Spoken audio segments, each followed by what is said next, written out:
तो देखिए वक्फ की जो मनमानी है उस पर नकेल कसने की पूरी तैयारी सरकार ने कर ली है।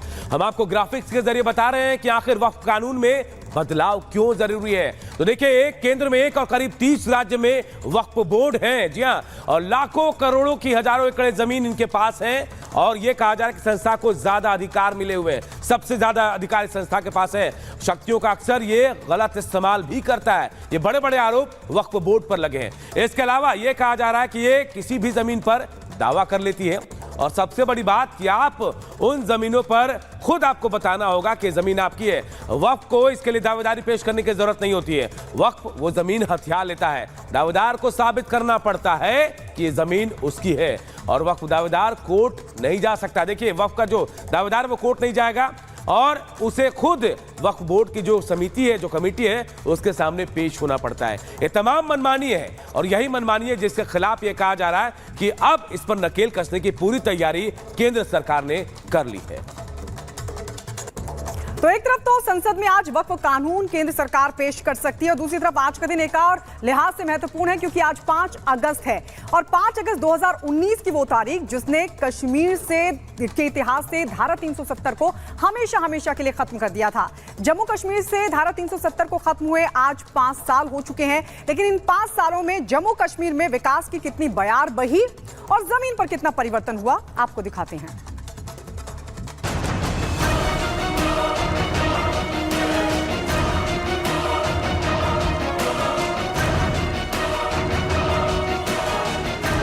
पांच साल पहले संसद के एक फैसले ने जम्मू कश्मीर की तकदीर बदल दी।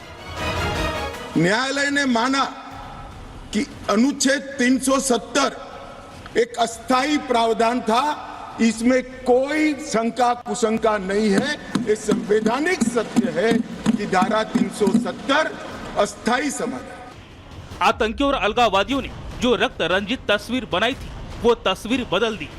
जो पाकिस्तान परस्त कहते थे कश्मीर बनेगा पाकिस्तान, उनकी हर तकरीर बदल दी और सियासी चक्रव्यूह में उलझे जन्नत की तकदीर बदल दी। 5 अगस्त 2019 से 5 अगस्त 2024 आते आते सिर उठाकर दुनिया को भारत का सलाम भेजता खुशहाल कश्मीर। नए कश्मीर का निर्माण दिखता है, विकसित कश्मीर की सूरत नजर आती है। भारत के सिरमौर कश्मीर का वैभव कोई भी अनदेखा नहीं कर सकता है। लेकिन 5 साल पहले पाकिस्तान परस्त अलगाववादियों की तकरीरों से खाटी गूंजा करती थी। अब वहाँ शांति है, अमन है, चैन है। भारत 370 हटने के बाद एक एक दिन नए कश्मीर के निर्माण में बीता और आज का कश्मीर उन 5 सालों के निरंतर प्रयासों से सुकून से मुस्कुरा सकता है, क्योंकि न तो भड़काने वाले बचे हैं और न आग लगाने वाले बचे हैं। 2000 करोड़ की लागत से एम्स की स्थापना हुई। IIT और IIM जैसे संस्थानों के सेंटर खुल चुके हैं। डिग्री कॉलेज की संख्या 96 से बढ़कर 147 हो गई है। 7 नए मेडिकल कॉलेज, 2 राज्य स्तरीय कैंसर संस्थान, 15 नर्सिंग कॉलेज की पिछले 5 सालों में शुरुआत हुई है। आज देश की विकास की रफ्तार से जुड़ चुके जम्मू कश्मीर की सफलता कैसे दुनिया को अपनी तरफ खींच रही है, ये आप यहाँ दुनिया की नामी गिरामी कंपनियों के चल रहे प्रोजेक्ट्स को देखकर भी लगा सकते हैं। श्रीलंका के पूर्व क्रिकेटर मुरलीधरन भी आज के जम्मू कश्मीर से प्रभावित हैं। उनकी कंपनी 1642 करोड़ का इन्वेस्टमेंट कठुआ में करने जा रही है। 2021 में गवर्नमेंट ऑफ इंडिया ने और J&K गवर्नमेंट ने जो इंडस्ट्रियल पॉलिसी जो है वो लॉन्च की है, तो उसका एक बहुत ही अच्छा रिस्पांस जो है वो आया है कि बाहर से निवेश करने के लिए जो है, जैसे कि पहले धारणा थी कि J&K में नहीं जाना है, तो अब काफ़ी अच्छा रिस्पांस जो है वो रहा है। और जैसे आपने कहा कि सिर्फ हमारे देश से ही बाहर के लोग जो है नहीं आए, बल्कि इंटरनेशनल क्रिकेटर जो हैं मुरलीधरन जो हैं, उन्होंने भी जो है यहाँ पर जो है लैंड जो है वो ली है, तो ये हमारे लिए बड़ी ही सुखद खबर है। जम्मू कश्मीर प्रशासन निवेश को सुविधाजनक बना रहा है, जिससे करीब 1.5 लाख नौकरियां पैदा होंगी। आज आर्टिकल 370 और 35A के खत्म होने की 5वीं वर्षगांठ मनाई जा रही है।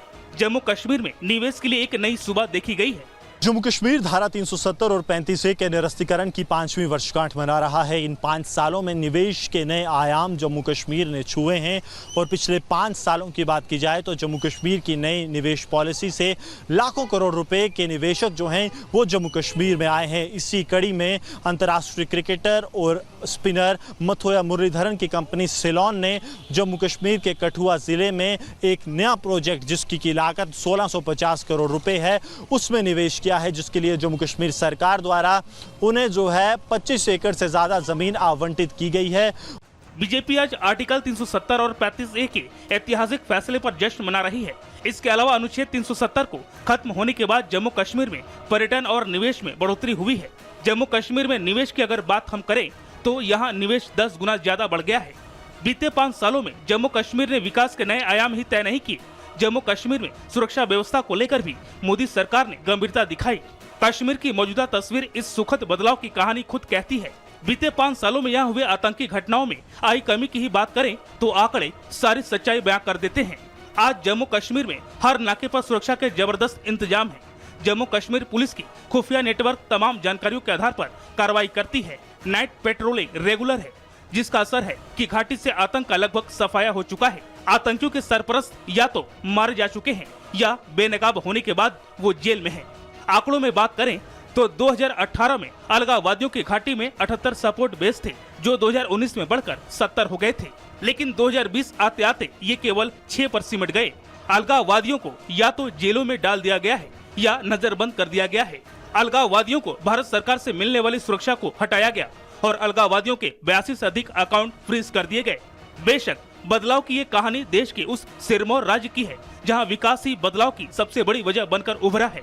उम्मीद है देश को आगे ले जाने की इस नीति के दम पर एक दिन जम्मू कश्मीर देश का सबसे विकसित राज्य बनकर चमकेगा। Bureau report, republic Bharat.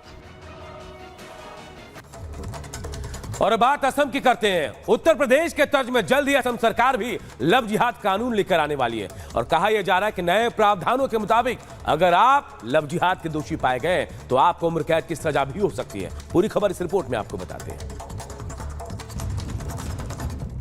UP की तर्ज पर अब जल्द असम में भी लव जिहाद कानून लाने की तैयारी है। असम में भी लव जिहाद करने वालों के खिलाफ कड़ी सजा का प्रावधान किया जाएगा। देश को एक बहुत बड़ा लाभ जिहाद का खिलाफ कानून का जरूरत है। ये टर्म जो है ना वो ये बीजेपी की नई टर्म है। अब लव जिहाद की श्रेणी में डाल के आप उम्र कैद की सजा दे रहे हैं। हनी ट्रैप आप करवाएंगे फिर इसका मतलब लोगों से, और उसके बाद उम्र कैद करा देंगे। कोई भी इल्जाम कैसी भी लगा सकता है। इसका कितना जबरदस्त मिसयूज होगा। शर्मा ने यह भी कहा कि जल्द एक नई अधिवास नीति पेश की जाएगी, जिसके तहत केवल असम में जन्मे लोग ही राज्य सरकार के नौकरियों के लिए पात्र होंगे। इसके अलावा अगर कोई मुस्लिम हिंदू की संपत्ति खरीदना चाहता है या कोई हिंदू मुस्लिम की संपत्ति खरीदना चाहता है तो उसे सरकारी अनुमति लेनी होगी। अब विपक्षी दल हेमंता के ऐलान के खिलाफ मैदान में उतर आए हैं। Bureau report, republic Bharat. और उधर बिहार के हाजीपुर से एक बड़ी खबर मिल रही है, जहां पर 8 कांवड़ियों की मौत हो गई है। करंट लगने से मौत हुई है। आपको बता दें, दरअसल से जो डीजे का संपर्क है वो हो गया था, डीजे उसकी चपेट में आ गया था। इसी दौरान ये पूरा हादसा हुआ जिसमें 8 कांवड़ियों की मौत हो गई। कुछ का इलाज जारी है। बिहार में 8 कांवड़ियों की मौत का ये मामला बिहार के हाजीपुर से सामने आया है, जहां पर हाई टेंशन तार से डीजे गाड़ी का संपर्क होने की वजह से उसमें करंट दौड़ गया और इस वजह से कांवड़िए इसकी चपेट में आ गए। 8 संख्या बताई जा रही है। 8 कांवड़ियों की मौत हो गई है और ये 3 तस्वीर हम आपको दिखा रहे हैं। कुछ घायलों का फिलहाल इलाज जारी है। तो सावन का तीसरा सोमवार, मंदिरों में रौनक छाई है, लेकिन इसी बीच गाजीपुर में यह दर्दनाक हादसा हो गया।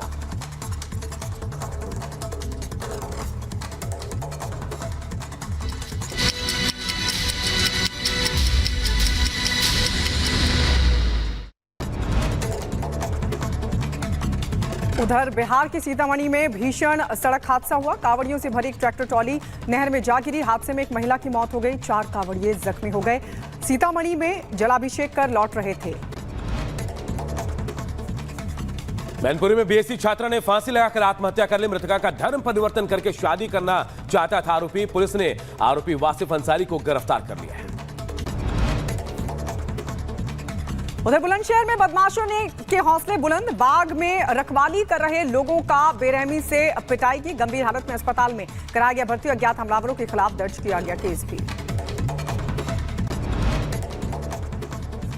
बदायूं में संदिग्ध परिस्थितियों में हुई विवाहिता की मौत। फांसी के फंदे पर महिला का मिला शव। पुलिस मामले की छानबीन में जुटी है।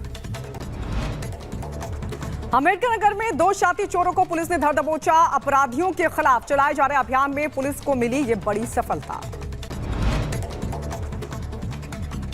आंध्र प्रदेश के अलूरू में नकली नोट के रैकेट का भंडाफोड़, 47 लाख रुपए के नकली नोट बरामद। पश्चिम गोदावरी जिले में चलाया जा रहा था ये रैकेट।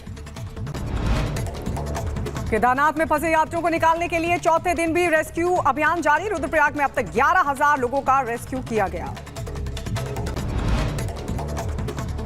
जम्मू कश्मीर के पुंछ में नवग्रह मंदिर से त्रिशूल यात्रा निकाली गई। यात्रा के दौरान श्रद्धालुओं की उमड़ी भारी भीड़। त्रिशूल यात्रा की शुरुआत नवग्रह मंदिर से हुई और डिग्री कॉलेज मैदान में आकर संपन्न हुई। चेन्नई में पहली वंदे भारत मेट्रो ट्रेन का हुआ सफल ट्रायल। चेन्नई बीच से कटपाड़ी जंक्शन के बीच ट्रायल रन शुरू किया गया।